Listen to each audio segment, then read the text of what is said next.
반갑습니다. 공간의 가치를 만드는 파피오 스튜디오입니다. 지난 영상에서는 목포 꼬마 빌딩의 공용 공간, 그러니까 통로, 계단 승하기, 그리고 외부의 또 다른 공간이 건물의 가치를 극대화시키는 온실 라운지로 변해가는 모습에 대해서 말씀을 드렸었죠.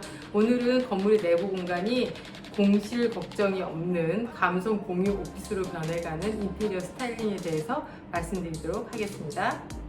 파피오가 스타일링한 목포역 현장과 규모 설명드릴게요. 역과 1분 거리에 위치하고 있고요. 총 5층 건물의 3개층, 5층 온실 라운지, 6층 루프탑, 공유 오피스에 있어야 하는 시설들, 통신, 조명, 공조, 고급 라운지, 스낵바, 그 다음에 4층 일부에 지점 방문자를 위한 고급 숙박시설, 그리고 보안, 출입 통제 등이 있었습니다.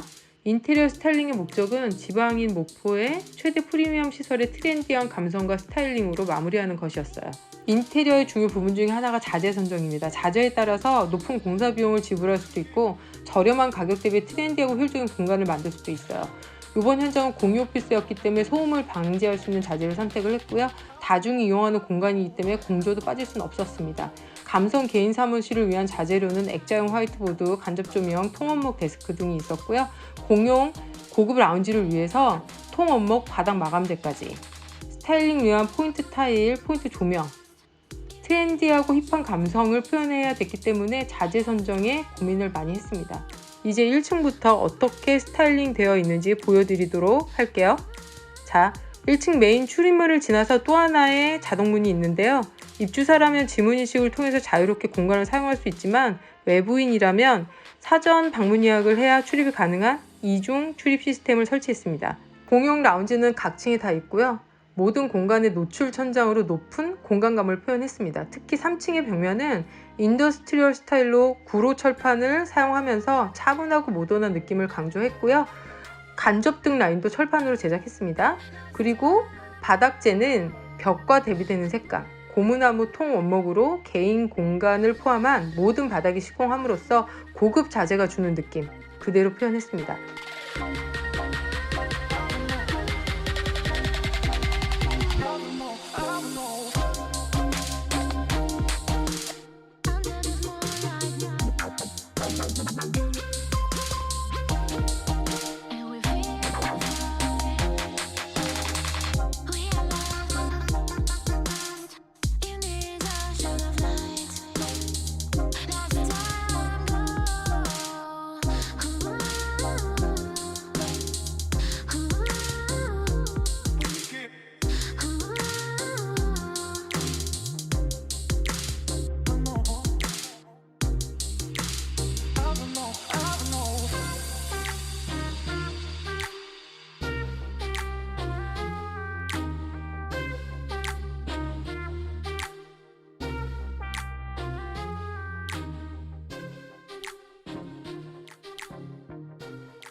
획일화된 사무실에서 벗어나 마치 카페를 연상시키는 듯한 고급스럽고 트렌디한 라운지, 옥상 루프탑, 유리로 만들어진 온실 라운지에서 전경을 바라보면서 이 갇혀있던 사고를 오픈할 수 있을 것 같은 분위기의 목포 공유 오피스 스타일링 어떠셨나요?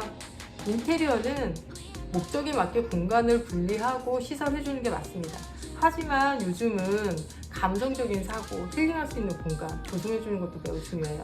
여러분들이 만약에 인테리어를 계획하고 계신다면 오늘 영상 확인하시고 진행하신다면 합리적인 금액으로 여러분들 좋은 공간을 만드실 수 있을 거예요.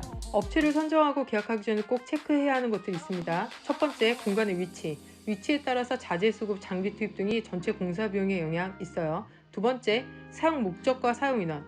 사무실에 파티션과 책상만 두는 시대 지나갔죠. 이제는 카페 같은 느낌의 사무실, 라운지, 회의실 많이 선호하고 있어요. 업체의 제안을 그냥 받기보다는 내가 먼저 컨셉을 고민하고 공간을 구획하고 설비 공사까지 체크한다면 무조건 비싼 공사 비용이 있을 수 없겠죠. 세 번째, 공간의 동선과 편의성, 전기, 설비, 통신 모든 공정의 스펙이 정해지는 과정입니다. 네 번째, 디자인의 효율성과 심리적 안정성, 공용 공간, 라운지, 테라스, 화장실 사용자들이 가장 많이 사용하고 힐링하고 소통하는 공간이기 때문에 마감재에 따라서 공사 비용의 많은 부분을 차지합니다. 디테일하게 체크하셔야겠죠? 다섯 번째, 공간의 보안성. 시설의 보안도 있지만 사용자들의 안전 중요합니다. CCTV, 도어록, 출입 통제. 계약 전에 설치 위치 확인하고 논의해야 추가 비용 없이 인테리어 마감 이쁘게 나옵니다. 여섯 번째, 시설물 유지 보수. 공사 이후에 여기저기 하자. 있을 수 없겠죠? 계약 전 하자 보수에 관련해서 디테일하게 체크하세요. 건물의 적절한 리모델링과 사용자를 위한 내부 인테리어는 내 건물의 가치를 올리기 위한 중요 포인트입니다. 자, 저는 다음 시간에 또 영상에서 만나 뵙도록 하고요. 리모델링과 인테리어에 대해서 궁금한 점 있으시다면 언제든지 댓글로 남겨주세요. 좋아요와 구독은 영상을 만드는 파피오의 큰 힘이 됩니다. 다음 시간에 또 만나 뵐게요. 감사합니다. 안녕.